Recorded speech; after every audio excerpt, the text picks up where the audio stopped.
You are standing barefoot in a stone courtyard in Sparta, and that terrible silence has already swallowed you whole. Above you, the city breathes with mechanical precision.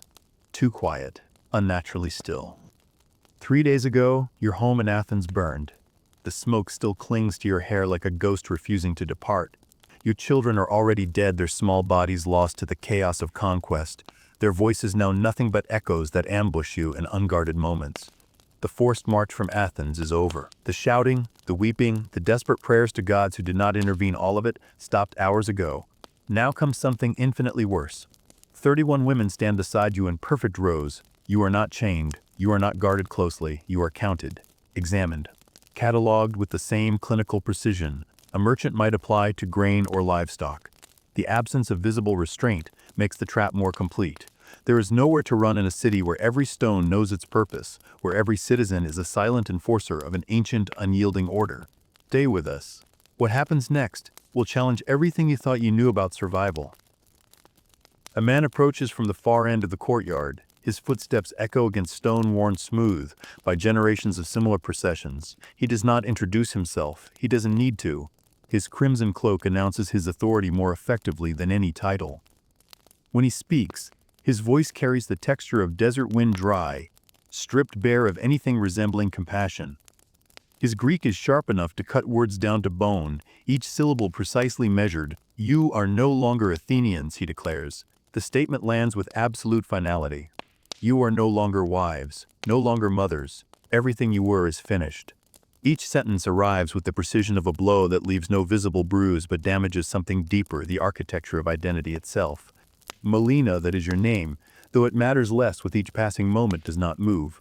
She has already learned, with the terrible speed that trauma accelerates learning, that movement attracts attention. And in Sparta, attention is never a gift. It is always an assessment. The man continues with chilling bureaucratic efficiency. They now belong to the state. Not as common slaves, he makes this distinction clear, as if it should bring comfort. Slaves serve with their hands, with their labor, with tasks that begin and end. They will serve differently, more completely. With their bodies, yes, but also with their capacity to produce new bodies, new citizens, new soldiers for a city-state that consumes human potential like a furnace consumes wood. He speaks of distribution, of the city's needs, of functions that must be fulfilled. The words are administrative, almost neutral, as if you were discussing the movement of resources across a logistics map rather than the systematic erasure of lives. There is no anger in his voice, no sadistic pleasure. That absence terrifies more than cruelty would. Cruelty can be predicted, negotiated, sometimes even survived through strategic submission.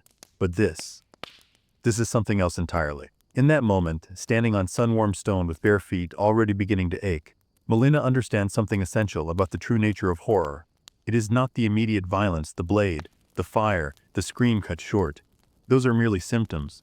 The true horror is the system that replaces spontaneous violence with calculated process, a mechanism that requires no anger, no personal investment, no sadism to function with devastating efficiency. Rules are enough.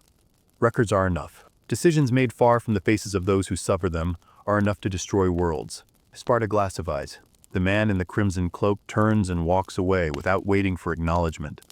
He has delivered his message. Their understanding or lack of it is irrelevant to the machinery now in motion. The silence that follows his departure thickens like blood drying on stone. It has weight, texture, presence. Then the Spartan women step forward. They move with calm efficiency born of repetition, their gestures brief and exact. Like signals memorized so long ago they've become reflexive. These are not the soft women of Athens, raised to manage households and remain ornamental. These are women forged by the same brutal system that shaped the men, bodies hardened by exercise, minds narrowed by singular purpose. They begin separating the group of captive Athenians with the practiced ease of sorting grain from chaff. Melina feels herself crossing an invisible threshold. Not into chaos. Chaos might offer opportunities, gaps in attention, moments to resist or flee. No. She is entering something far worse, a machine that already knows what to do with her.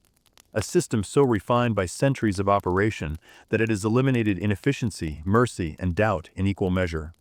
The system has ancient roots. Understanding them is the only path to comprehending what comes next. They don't need to be.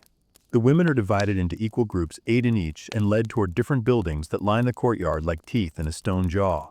Melina walks with her eyes lowered, counting her steps, forcing her thoughts into rigid order. She senses, with the heightened intuition of prey, that in Sparta thinking too much is a dangerous luxury. Thinking leads to questions. Questions lead to resistance.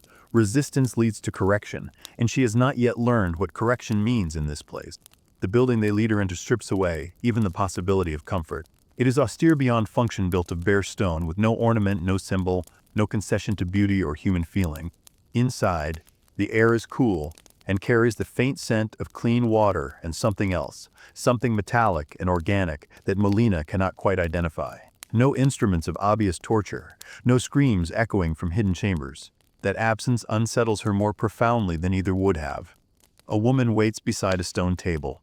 Beside her sits a clay vessel and a wax tablet marked with symbols Melina cannot read. The woman's face shows neither curiosity about these new arrivals nor rejection of their presence. Only function. She is a component in a process, no more capable of deviation than a water wheel can choose to turn against its current.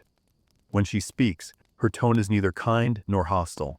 It is the voice of someone who has repeated the same task too many times to retain emotion of voice, worn smooth like the courtyard stones, polished by repetition until all rough edges of humanity have been abraded away.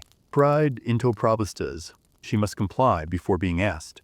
She has already seen, in those few hours of observation, how this place works.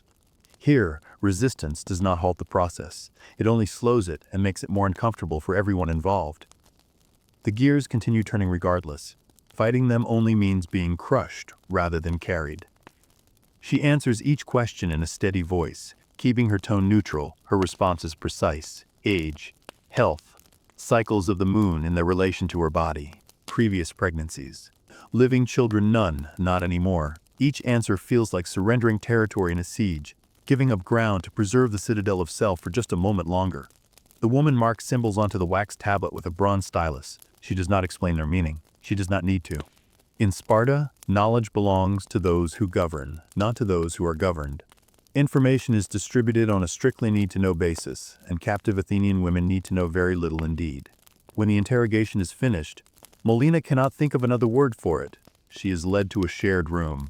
Other women sit in silence on low wooden benches.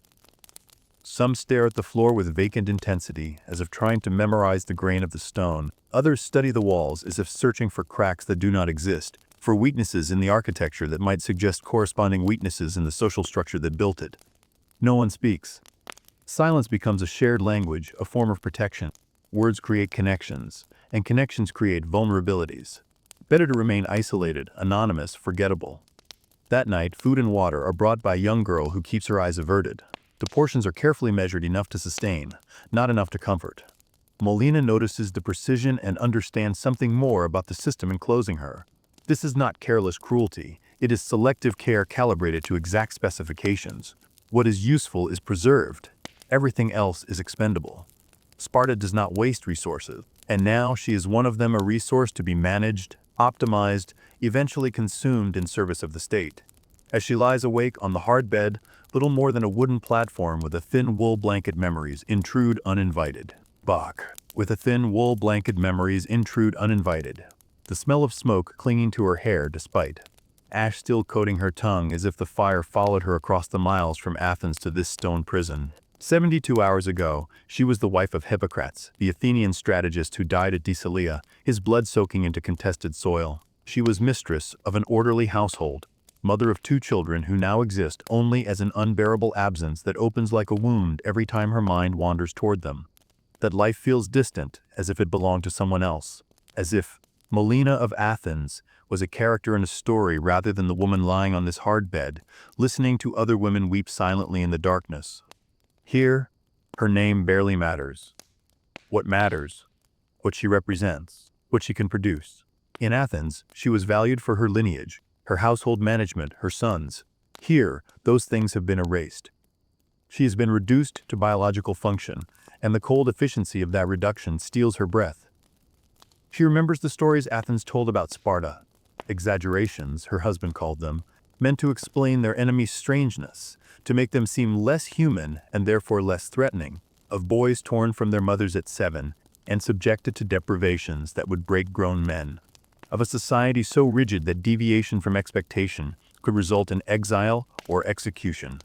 Those stories no longer seem exaggerated, not because everything here is brutal in the immediate, visceral sense, but because everything is inevitable. Every step was decided before she ever took it. The architecture of her fate was designed centuries ago, refined through generations, perfected into a system that operates with the impersonal efficiency of a well-maintained mill. To understand Melina's fate, we must first understand the city that devours her. Nothing in Sparta happens by accident.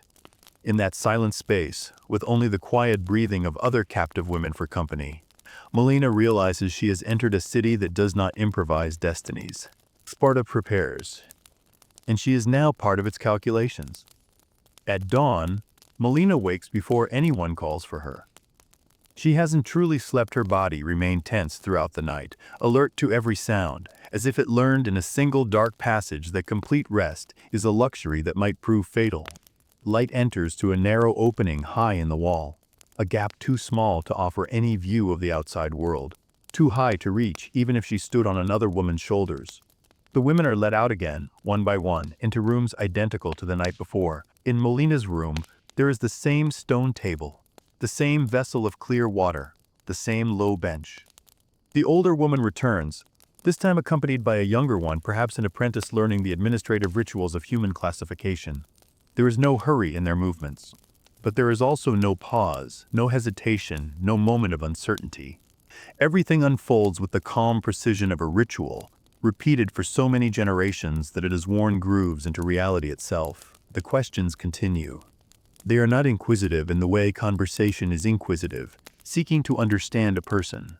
They are technical, clinical. Data is recorded with the same attention a shipwright might give to timber quality. Cycles are noted. Backgrounds are reduced to silent numbers, scratched into wax numbers that will determine treatment, assignment, survival. Melina answers without protest. She has already understood, with the terrible clarity that comes from having no alternatives, that here neither consent nor resistance is required. Only cooperation. The system doesn't ask permission. It simply absorbs, processes, outputs. When the wax tablet fills with markings once more, Melina senses that something final has occurred.